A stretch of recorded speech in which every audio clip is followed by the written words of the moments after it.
उत्तर प्रदेश राजर्षि टंडन मुक्त विश्वविद्यालय के वाराणसी क्षेत्रीय केंद्र चंदौली, संत रविदास नगर, गाजीपुर, जौनपुर, सोनभद्र, मिर्जापुर, वाराणसी के अंतर्गत आने वाले सभी अध्ययन केंद्रों के समन्वयकों एवं प्राचार्यों की एक दिवसीय कार्यशाला का आयोजन विश्वविद्यालय के अध्ययन केंद्र संत अतुलानंद कॉन्वेंट स्कूल कोइराजपुर, तरना, शिवपुर में आयोजन किया गया। इस कार्यशाला का स्वामी अतुलानंद हिंदू महाविद्यालय आयोजक। इस कार्यशाला में वाराणसी क्षेत्रीय केंद्र के अंतर्गत आने वाले 200 अध्ययन केंद्र के समन्वयक, प्राचार्य, प्रतिभागी उपस्थित रहे। इसमें विश्वविद्यालय के अधिकारी भी उपस्थित थे। यहाँ कार्यशाला में नामांकन, अभिप्रेरणा एवं प्रति पुष्टि पर चर्चा की गई। कार्यशाला की अध्यक्षता उत्तर प्रदेश राजर्षि टंडन मुक्त विश्वविद्यालय के कुलपति प्रोफेसर सत्यकाम ने किया। उत्तर प्रदेश राजर्षि टंडन मुक्त विश्वविद्यालय ने सत्र 2024-25 की प्रवेश प्रक्रिया समर्थ पोर्टल के माध्यम से प्रारंभ की है। मुक्त विश्वविद्यालय आज टेक्नोलॉजी का उपयोग कर काफी आगे बढ़ रहा है। उत्तर प्रदेश के भी छात्रों को टेक्नोलॉजी का भरपूर उपयोग करने के लिए नवीनतम सुविधा प्रदान की जाएगी। प्रोफेसर सत्यकाम ने कहा है कि आज मुक्त एवं दूरस्थ शिक्षा विश्व में काफी लोकप्रिय हासिल कर रही है। भारत सरकार ने भी इसके महत्व को पहचाना और मुक्त विश्वविद्यालय के सभी शैक्षणिक कार्यक्रमों को पारंपरिक विश्वविद्यालय के समान मान्यता प्रदान की है। हमें इसका लाभ समाज के उन लोगों तक पहुंचाना है जो नियमित अध्ययन नहीं कर पाए हैं। मुक्त विश्वविद्यालय से 2 डिग्री कोर्स एक साथ करने की सुविधा प्रदान की गई। सुविधा का लाभ उठाकर शिक्षार्थी अपने मनपसंद कार्यक्रम का चयन कर सकते हैं। प्रोफेसर सत्यकाम ने बताया कि विश्वविद्यालय में सभी प्रकार के लेन देन ऑनलाइन माध्यम से किए जाएंगे। नगद धनराशि को शुल्क या अन्य कोई सेवा प्रभार के रूप में स्वीकार नहीं किया जाएगा। एक प्रश्न के जवाब में कुलपति प्रोफेसर सत्यकाम ने बताया कि अत्यधिक आध्यात्मिक नगरी वाराणसी में विश्वविद्यालय के क्षेत्रीय केंद्र के लिए भूमि क्रय कर ली गई। यहाँ पर भवन का निर्माण कार्य शीघ्र प्रारंभ कराया जाएगा। ये केंद्र शिक्षा के क्षेत्र में अग्रणी केंद्र साबित होगा। विश्वविद्यालय के क्षेत्रीय केंद्र अभी प्रयागराज, लखनऊ, कानपुर तथा बरेली में निजी भवन से संचालित किए जा रहे हैं। उन्होंने बताया कि वाराणसी में निजी भवन बनने से दूरस्थ शिक्षा का प्रचार प्रसार तेजी से आगे बढ़ेगा। प्रोफेसर सत्यकाम ने कहा है कि विश्वविद्यालय स्नातक एवं परास्नातक कार्यक्रमों के प्रथम वर्ष में 1 लाख प्रवेश के लक्ष्य को लेकर पूरे उत्तर प्रदेश में नामांकन, अभिप्रेरणा एवं फीडबैक कार्यशाला आयोजित करा रहा है, जिसका आगाज शुक्रवार को वाराणसी से किया गया। अगली कड़ी में आजमगढ़, गोरखपुर तथा अयोध्या क्षेत्रीय केंद्र पर कार्यशाला प्रस्तावित है। पत्रकार वार्ता में professor Satyakam, Rahul Singh, doctor SK Singh, DP Singh, doctor Shrikant Shukla, doctor Garima Singh, doctor Prabhat Mishra सहित इत्यादि लोग उपस्थित रहे। वाराणसी से संतोष कुमार सिंह की रिपोर्ट। यूनिवर्सिटी जो कि एक इंटरनेशनल फेम्ड यूनिवर्सिटी है, वहाँ पर भी अब तो सीयूईटी के थ्रू वो डेटा कलेक्ट करना मुश्किल होगा कि स्पेशली बीएचयू के लिए कितना आया, लेकिन जो पीछे के डेटा रहे आप देखेंगे वो एप्लीकेशंस काफी तेजी से डाउन हो रहे हैं। और आ रही है मेरा कोड नंबर है 036। हमारा ये कहना है पहले से, जैसे छात्र संख्या के हिसाब से तो मेरे यहाँ सर जानते हैं बुलाया भी गया था विश्वविद्यालय की तरफ से। पिछले बार जून में मेरा 700 से अधिक हुआ था, काफी संख्या हमारे यहाँ हुआ था, लेकिन हमको बस एक सर क्या है कार्यक्रम, कैसी प्रेस वार्ता है?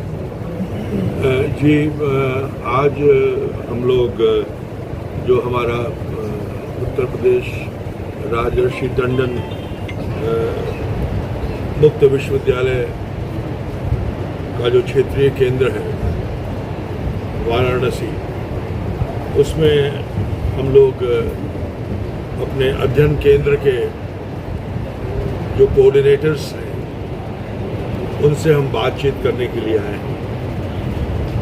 हम ये जानना चाहते हैं कि अध्ययन केंद्रों में कैसे कामकाज चल रहा है और विद्यार्थियों की समस्याएं क्या हैं, क्योंकि ये जो मुक्त विश्वविद्यालय है, जो दूर शिक्षा का विश्वविद्यालय है, यह दूर शिक्षा और मुक्त विश्वविद्यालय की एक प्रमुख विशेषता ये है कि यह विद्यार्थी केंद्रित पढ़ाई यहाँ होती है। ये पढ़ाई शिक्षक केंद्रित नहीं होती है। यहाँ शिक्षक अमूर्त रूप में जो हमारा जो स्टडी मटेरियल है, जिसको हम लोग सेल्फ लर्निंग मटेरियल कहते हैं, स्वाध्याय पाठ कहते हैं, जिसमें विद्यार्थी खुद पढ़ता है और खुद सीखता है, लेकिन वो खुद नहीं सीखता है, बल्कि उस स्व शिक्षण जो सामग्री हम देते हैं उसमें उसकी छवि उभरती है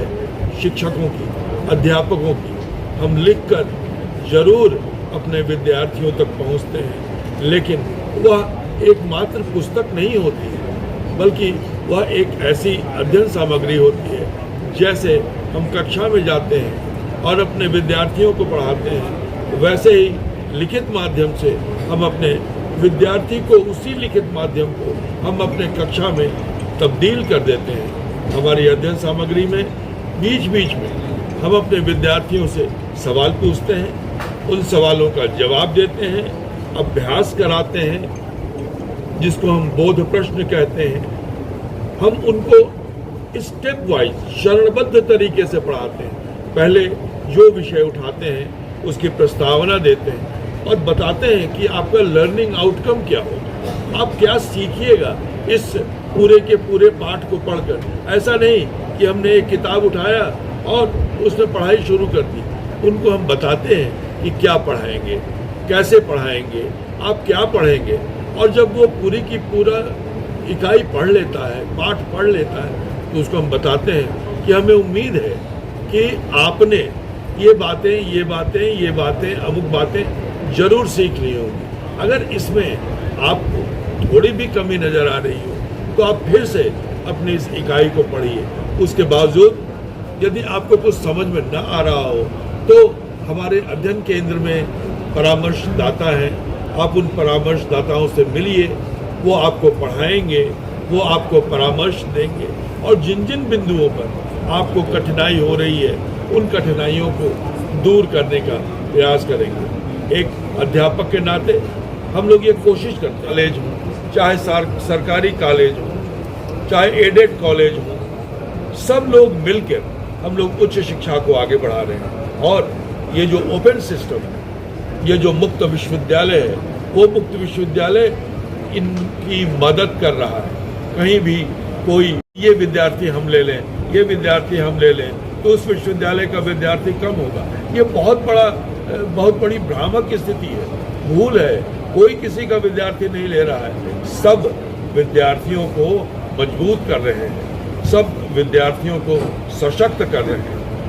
और सबसे बड़ी बात, जो राष्ट्रीय शिक्षा नीति में एक जो सबसे बड़ी बात हुई है, वो ये है कि आप अध्ययन के साथ, आप ज्ञानात्मक अध्ययन के साथ आप कौशल अध्ययन भी कर सकते हैं। यानी यदि आप किसी विश्वविद्यालय में बीए की पढ़ाई कर रहे हैं तो आप हमारे विश्वविद्यालय में कोई स्किल का कोर्स ले सकते हैं, आप हमारे विश्वविद्यालय में बीकॉम का कोर्स ले सकते हैं। एक साथ आप 2 डिग्रियां भी कर सकते हैं। लेकिन एक विद्यार्थी जो रेगुलर विश्वविद्यालय में पढ़ रहा है, उसके लिए ये मुश्किल होगा कि वो दोनों क्लास एक साथ अटेंड करे, तो वहाँ वो क्लास अटेंड करे, हमारे यहाँ वो दाखिला ले, हम उसको एक गुणवत्तापूर्ण शिक्षा देंगे। इस पर मैं विशेष बल दे रहा हूँ। बच्चियाँ हमारे विश्वविद्यालय में एडमिशन लें और शिक्षा प्राप्त करें, तो वाराणसी के बच्चे कहाँ कैसे शिक्षा प्राप्त कर सकते हैं?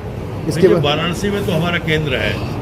अभी सबसे महत्वपूर्ण बात यह है कि एडमिशन ऑनलाइन हो गया है, इसलिए एडमिशन लेने के लिए उनको कहीं नहीं जाना, एडमिशन घर बैठे देंगे।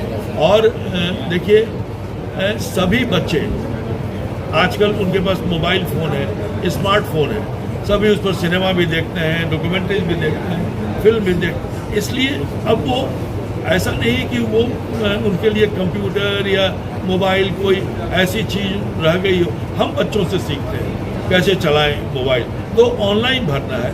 और जहाँ तक समर्थ की बात है, जैसा कि एडमिशन इंचार्ज महोदय ने बताया कि उसमें थोड़ी मदद की ज़रूरत है। नया पोर्टल है, सबको दिक्कत हो रही है, लेकिन धीरे धीरे वो उसमें सहज हो जाएगा। तो एडमिशन लेने के लिए कहीं नहीं जाना है, घर बैठे एडमिशन लेना। सर, वाराणसी में जो विद्यापीठ में कार्यालय है उसका क्या भविष्य है? कहाँ पे? वाराणसी में विद्यापीठ में जो चल रहा है आपका कार्यालय, उसका आगे भविष्य क्या है? देखिए, उसका भविष्य बहुत उज्जवल है। जहाँ तक मुझे सूचना मिली है कि जो वाराणसी क्षेत्रीय केंद्र है उसमें नामांकन तेजी से हो रहा है। ये एक बहुत ही प्रतिष्ठित और बहुत ही प्रगतिशील क्षेत्रीय केंद्र है। और जो हमारे क्षेत्रीय केंद्र हैं उनमें नामांकन की संख्या के हिसाब से यह एक प्रमुख केंद्र है। आपको मैं बता देना चाहता हूँ कि वाराणसी में हमने ज़मीन ले ली है। उसमें जल्द ही हमारे क्षेत्रीय केंद्र का निर्माण शुरू होगा और इससे जब इसका निर्माण हो जाएगा तो इसमें और भी हम उसको कंप्यूटर से लैस करेंगे, उसको डिजिटल बनाएंगे ताकि हमारे विद्यार्थियों को कठिनाई ना हो सके। और वाराणसी के क्षेत्रीय केंद्र को अव्वल आना है, इस बार ज़्यादा से ज़्यादा नामांकन कराना है और मैं उम्मीद करता हूँ कि हमारे जो क्षेत्रीय केंद्र के प्रभारी हैं डॉक्टर सिंह, वो इसमें सबसे आगे बढ़कर प्रोत्साहित करेंगे। Thank you.